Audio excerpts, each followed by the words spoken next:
Apakah hari-hari ini Anda sedang hilang kendali jika berinteraksi dengan orang lain? Dan sangat kritis sekali serta berkata-kata kasar tanpa kendali jika membicarakan sesuatu.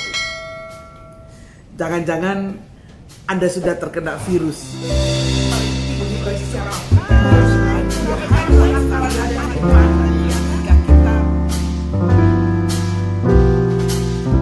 Hai, sahabat YouTuber. Jumpa lagi dengan saya Liliana atau biasa dipanggil dengan Mami Debbie. Tema video kali ini adalah dampak kepahitan dalam hidup ini. Stay tune, tonton video ini sampai selesai dan jangan di skip.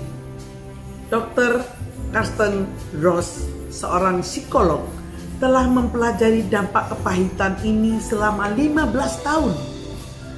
Dalam suatu kesempatan dia berkata, ketika dipendam untuk waktu yang lama, kepahitan bisa menunjukkan pola ketidaknormalan biologis atau gangguan psikologi yang bisa mempengaruhi metabolisme, respon imun dan fungsi organ serta penyakit fisik. Para ilmuwan juga sudah menyimpulkan bahwa kepahitan jika dibiarkan akan mengganggu sistem hormonal dan kekebalan tubuh. Orang yang kepahitan cenderung memiliki tekanan darah tinggi dan denyut jantung kencang sehingga rentan mengalami penyakit jantung dan penyakit lainnya. Tentu saja Rasul Paulus tidak punya akses ke data ilmiah ketika dia menulis di Perjanjian Baru. Tetapi hal itu tidak mencegahnya untuk menghubungkan titik-titik kepahitan dengan tubuh kita. Dalam Kisah Para Rasul 8 ayat 23 menyatakan, sebab kulihat bahwa hatimu telah seperti empedu yang pahit dan terjerat dalam kejahatan. Paulus menggambarkan empedu kepahitan adalah zat pahit yang benar-benar membuat kita sakit. Tetapi ingat, tentu saja tidak semua penyakit fisik adalah buah dari kepahitan, sekalipun ada yang demikian. Coba renungkan, apakah sel-sel tubuh Anda menurun saat ini karena Anda berada di bawah tekanan yang berat dari kepahitan yang tak terkendali? Awalnya, pemicu kepahitan itu adalah kekecewaan yang tak pernah diselesaikan, lalu menumpuk sampai beberapa lapis. Kemudian timbul dendam yang mendalam hingga menuju puncak kepahitan. Kepahitan tumbuh subur di tanah pembenaran sehingga sulit untuk mengampuni. Bahkan jika privasinya ada yang menyinggung, maka emosi akan meledak-ledak.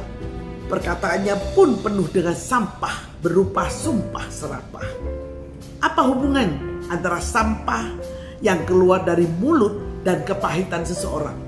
Karena kepahitan berakar dari dalam hati.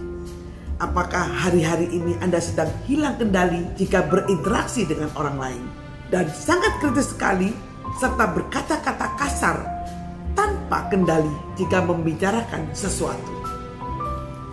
Jangan-jangan Anda sudah terkena virus kepahitan yang sudah menjalar sampai ke hati Anda.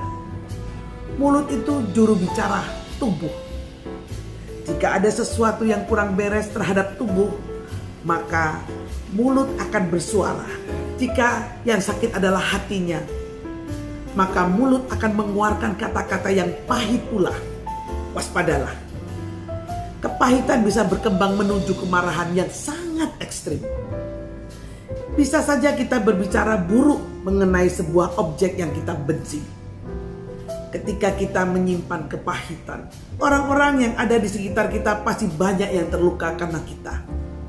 Bahkan pertumbuhan iman kita pun akan terhambat. Pesan MD hari ini adalah, jagalah supaya jangan ada seorang pun yang menjauhkan diri dari kasih karunia Allah, agar jangan tumbuh akar yang pahit yang menimbulkan kerusuhan dan yang mencemarkan banyak orang. Jika kepahitan tidak segera dibereskan dan dihancur leburkan, maka kepahitan itu akan memakan tuannya, yaitu dirinya sendiri. Sedangkan orang yang ia benci tetap akan melenggang dan tak begitu banyak terpengaruh, sehingga siksa dan derita akan menyengsarakan dirinya sendiri. Jangan biarkan virus kepahitan bersarang di hatimu. Bagi Anda yang belum subscribe, segera subscribe.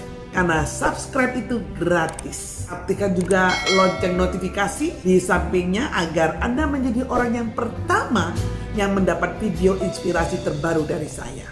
Komen, like, dan share video ini agar dapat menjadi berkat untuk Anda dan orang lain. Terima kasih sudah menonton video ini dan jangan lupa untuk menonton video-video saya yang lainnya. Semoga teman-teman tetap diberi kesehatan, kesuksesan, kekayaan, dan kebahagiaan. Sampai jumpa di video saya berikutnya. Saya Liliana, never give up.